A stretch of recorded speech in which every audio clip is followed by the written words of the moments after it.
semua. Jadi di sini saya akan menjelaskan tentang kolonialisme bangsa Spanyol terhadap bangsa Indonesia.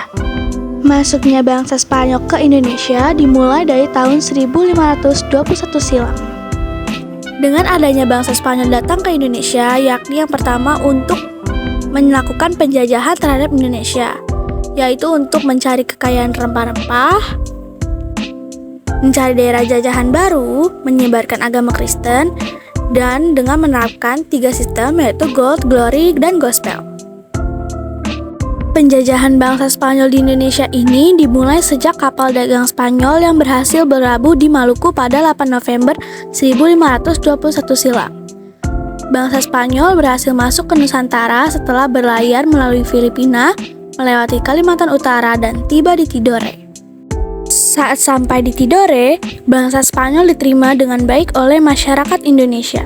Tetapi, karena Portugis telah lebih dahulu sampai di Tidore, mereka pun merasa terancam dengan kehadiran Spanyol dan berujung pada perselisihan dua bangsa Eropa tersebut. Pada akhirnya, Spanyol harus meninggalkan Tidore karena perjanjian yang sebelumnya telah disepakati. Bangsa Spanyol mencari daerah penghasil rempah-rempah melalui Samudra Atlantik. Selama penjajahan Spanyol, Indonesia mengalami perubahan yang signifikan.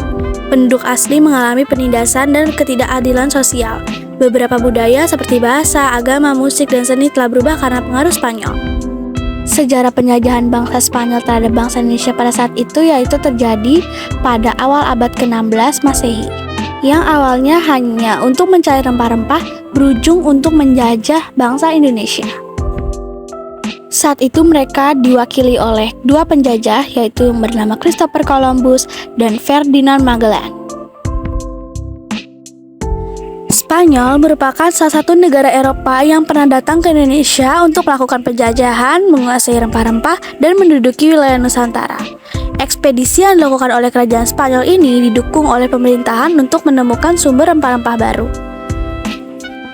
Ekspedisi tersebut guna menyaingi Portugis yang juga memiliki ambisi untuk menemukan daerah penghasil rempah-rempah yang baru. Sehingga tak heran jika tujuan dari kedatangan bangsa Spanyol ini pun hampir sama dengan bangsa Portugis. Lalu ada Enrique Maluku. Enrique Maluku merupakan seorang pemuda asal Indonesia yang tercatat sebagai pengeliling dunia pertama dalam sejarah. Sehingga tak heran jika tujuan dari kedatangan bangsa Spanyol ini pun hampir sama dengan bangsa Portugis. Maka, untuk mendukung ambisi tersebut, Spanyol pun melakukan beberapa ekspedisi pelayaran untuk mencapai Indonesia.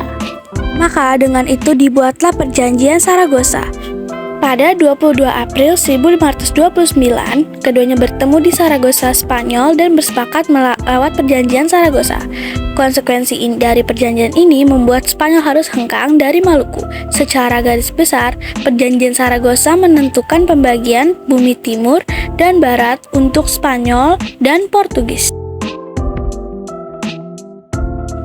Kaisar Charles V atau Kaisar Romawi Suci atau Raja Spanyol pada masa itu. Spanyol juga dijuluki sebagai negara matador atau negara yang memiliki kesenian dalam penampilan hewan banteng. Beberapa budaya seperti makanan, arsitektur, bahasa, nama orang, musik, sastra, kepercayaan telah berubah dari adanya penjajahan Spanyol tersebut di Indonesia. Selama ribuan tahun, bangsa Indonesia berjuang melawan penjajah-penjajah yang ada di Indonesia, layaknya seperti bangsa Spanyol. Dan akhirnya bangsa Indonesia pun merdeka. Juan Sebastian Elcano lahir di Getaria tahun 1476. Beliau tiba di Indonesia pada Mei 1521. Ekspedisi Magellan Elcano akhirnya sampai di Kepulauan Maluku pada bulan November 1521. Elcano yang saat itu adalah orang yang mewakili bangsa Spanyol dalam menjajah bangsa Indonesia sampai pada tahun 1565. Juan Sebastian Elcano atau lebih sering disebut Sebastian del Cano adalah seorang navigator Spanyol yang ambil bagian dalam penjelajahan Fernando de Magallanes atau Ferdinand Magellan. Namanya kemudian dikenal sebagai pelaut Eropa pertama yang berhasil mengelilingi dunia. Pasalnya, Ferdinand Magellan yang ditugaskan memimpin ekspedisi justru meninggal di Filipina. Setelah itu, Sebastian Elcano melanjutkan untuk memimpin ekspedisi hingga armadanya berhasil kembali ke Spanyol. Dalam perjalanannya kembali ke Spanyol itu, Sebastian Elcano juga singgah di Indonesia, lebih tepatnya di Maluku.